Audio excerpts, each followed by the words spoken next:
नारायण भगवान की ही आरती उतार दी। फिर नारद जी ने जाकर बताया ये नहीं है, दुल्हा पीछे आ रहे हैं। तो ब्रह्मा जी आए, बोले ये जरूर होंगे, इनकी आरती उतारे। तो बोले ये भी नहीं है, पीछे आ रहे हैं।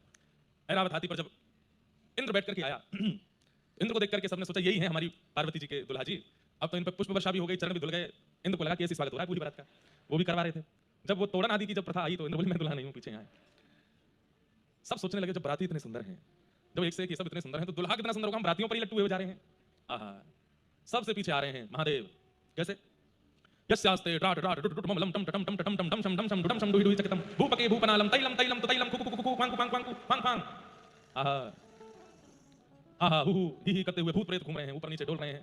हिमालय में जितने घर हैं सबके भीतर घुस घुस करके निकाल निकाल के रसोइयों से सामग्री पा रहे हैं। नंदी महाराज पर उल्टे बैठे हैं महादेव, पीछे की तरफ मुख करके भस्म रमाए। आहा, हमारे बक्सर वाले मामा जी गाते हैं, अरे बाप रे बाप।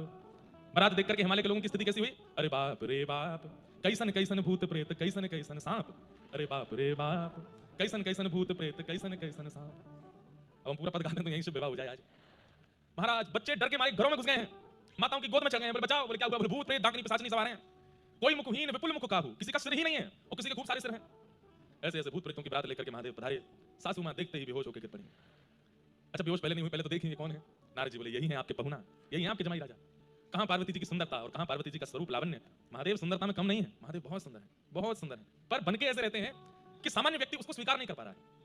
वो इसीलिए तो महादेव हैं। देव कौन जो सबको स्वीकार्य हो जाए, महादेव कौन जिसकी स्थिति। अच्छा दो बातें होती है, एक होती है कि हम स्वीकार नहीं कर पा रहे, एक होती है जो हम कर ही नहीं सकते वो कोई और कर जाए, तो ये चिंता का विषय हो जाता है। ये कैसे रह सकते हैं ऐसे? गरम गरम चिता की भस्म लेप लगा करके आए हैं अपने शरीर पर, त्रिपुंड लगाए, आंखों आज तो और ज्यादा भस्म लगाई, और दिन तो थोड़ी बहुत लगाते थे, आज दुल्हा बने हैं तो आज विशेष भस्म लगा के आए हैं।